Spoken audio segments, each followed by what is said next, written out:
Selamat datang di Pemecah Sunyi. Di sini, setiap kisah bukan hanya cerita, tapi sebuah perjalanan. Dari legenda kuno, mitologi penuh misteri, hingga dongeng yang menemani malam Anda. Dengarkan, dan biarkan sunyi dipecahkan oleh kisah-kisah abadi.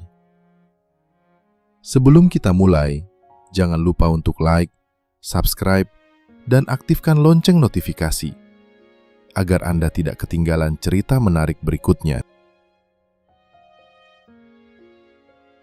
Namanya masih abadi, meski telah berlalu lebih dari 2000 tahun. Cleopatra VII, Filopator, ratu terakhir Mesir kuno, wanita yang menggetarkan hati para penguasa Roma dan meninggalkan legenda penuh cinta, ambisi, dan tragedi. Hari ini, kita akan menyusuri kisah lengkap Cleopatra, dari kelahirannya, kehidupannya sebagai ratu, hingga akhir hidupnya yang dramatis.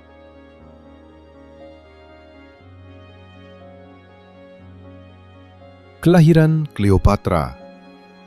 Cleopatra lahir pada tahun 69 sebelum Masehi di kota Alexandria, ibu kota Mesir Ptolemaik. Ia berasal dari keluarga bangsawan Yunani Makedonia, keturunan langsung dari Ptolemy I, salah satu jenderal besar Alexander Agung. Berbeda dengan leluhurnya yang tetap asing bagi rakyat Mesir, Cleopatra justru memeluk budaya negeri yang dipimpinnya. Ia belajar bahasa Mesir kuno, menyebut dirinya perwujudan Dewi Isis, dan berusaha tampil sebagai ratu sejati bagi rakyatnya.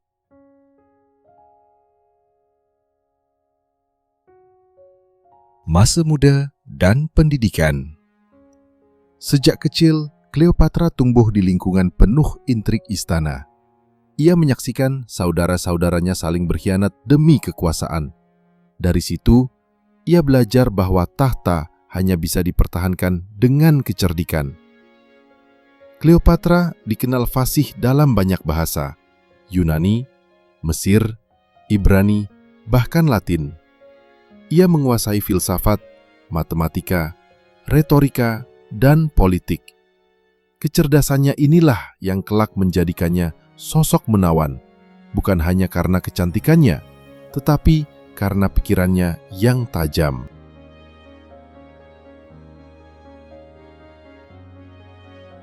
Cleopatra naik tahta. Pada tahun 51 sebelum Masehi, Cleopatra naik tahta bersama adiknya Ptolemy Diablaset. Namun, kekuasaan bersama ini segera berubah menjadi konflik. Faksi istana lebih mendukung adiknya, hingga akhirnya Cleopatra diusir dari Alexandria. Diusir dari istana bukanlah akhir. Cleopatra tahu bahwa untuk merebut kembali tahtanya, ia harus mencari sekutu yang jauh lebih kuat.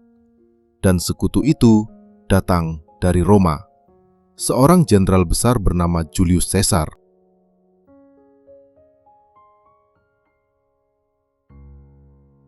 Cleopatra and Julius Caesar. Cleopatra membuat langkah berani. Ia menyelinap masuk ke istana Caesar, dibungkus dalam gulungan karpet, dan dihadapkan langsung ke hadapan penguasa Roma itu. Pertemuan itu menjadi awal aliansi politik sekaligus romansa. Caesar terpesona oleh kecerdasan dan keberanian Cleopatra. Bersama Caesar, Cleopatra berhasil merebut kembali tahtanya. Dari hubungan mereka, lahirlah seorang anak bernama Caesarion, yang diharapkan menjadi penerus dinasti baru, menggabungkan darah Mesir dan Roma.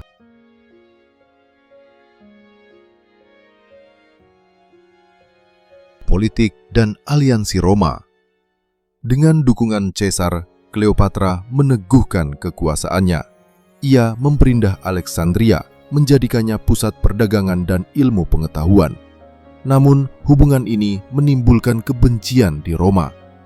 Banyak senator menganggap Cleopatra sebagai ancaman yang memikat Caesar. Dan pada tahun 44 sebelum Masehi, Julius Caesar dibunuh di Roma. Kematian itu menjadi pukulan berat bagi Cleopatra, sekaligus titik balik dalam kisah hidupnya.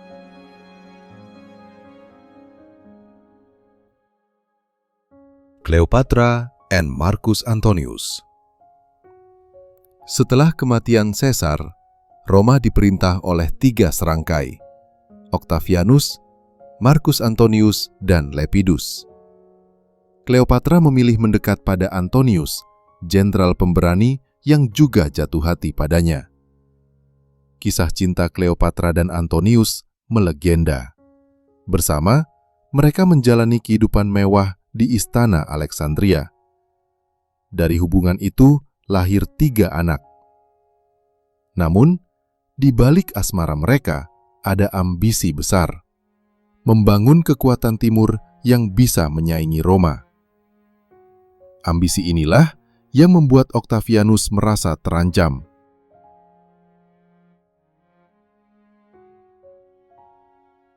Pertempuran Actium. Pada tahun 31 sebelum Masehi, perselisihan memuncak dalam pertempuran Actium. Armada Cleopatra dan Antonius berhadapan dengan pasukan Octavianus. Pertempuran sengit berlangsung di laut terbuka, namun strategi Octavianus lebih unggul. Armada Cleopatra hancur. Kekalahan itu memaksa Cleopatra dan Antonius mundur ke Alexandria, di mana mereka menunggu akhir yang tak terhindarkan.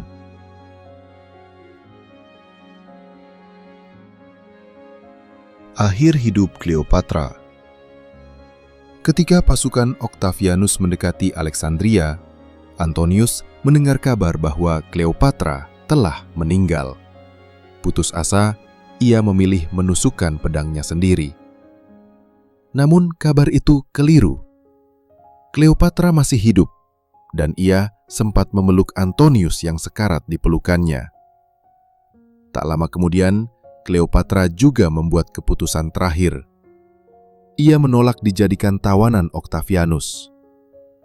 Legenda mengatakan ia mengakhiri hidup dengan gigitan ular kobra, simbol kekuasaan Mesir. Dengan kematiannya pada usia 39 tahun, berakhir pula dinasti Ptolemaik. Mesir jatuh ke tangan Roma.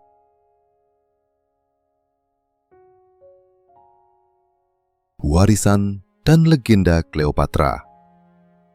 Meski berakhir tragis, nama Cleopatra tak pernah padam. Ia dikenang bukan hanya karena kecantikannya, tetapi juga kecerdasannya, keberaniannya, dan pengaruh politiknya. Dari seni, sastra, hingga film modern, Cleopatra terus menjadi ikon, simbol wanita kuat yang berani melawan arus sejarah. Ia adalah gambaran bagaimana cinta, ambisi, dan kekuasaan bisa mengubah jalannya peradaban.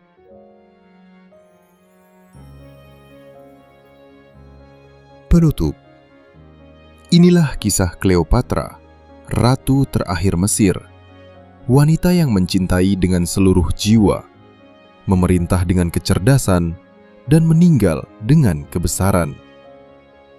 2000 tahun telah berlalu, namun namanya tetap bersinar dalam sejarah dunia.